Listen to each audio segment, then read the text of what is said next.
Kabar pilot Susi Air diseret Egyanus ke pegunungan, TNI militer Selandia Baru buka negosiasi. Kabar terbaru pilot Susi Air Kapten Philip Mark Martins masih dalam penguasaan Egyanus Kogoya sejak disandra 27 Februari 2023 lalu. Berdasarkan video yang beredar akhir Juni lalu, Kapten Philip terlihat duduk bersama Egyanus dan OPM di sebuah tempat rahasia. Pihak TNI membenarkan kondisi itu dan menyatakan masih bernegosiasi. Kita tetap lagi negosiasi, kami tetap berusaha, nggak ada kata menyerah, TNI, kata Kapuspen TNI Maijen Nugraha Gumilar di Mabes TNI Jakarta Timur Rabu 3 Juli. Negosiasi telah dilakukan tokoh Duga dan pemerintah Kabupaten Duga. Menurut dia, banyak pertimbangan yang diperhitungkan. Kondisi di lapangan yang membuat kita banyak hal perlu dipertimbangkan, ujarnya. Menanggapi hal ini, juru bicara Sebi Samo mengatakan negosiasi akan dilakukan dengan pihak TNI dan Selandia Baru di fasilitas PBB.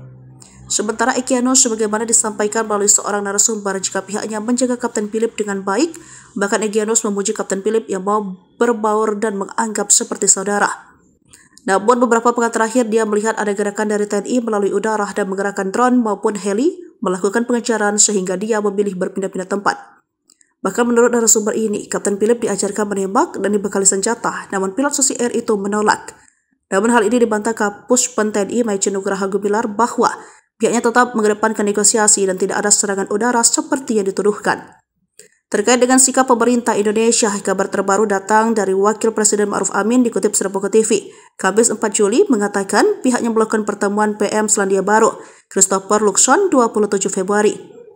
Ma'ruf memahami keprihatinan Selandia Baru. Saya ingin tegaskan pemerintah Indonesia berkomitmen upayakan pembebasan Philip Mark Martins secepatnya.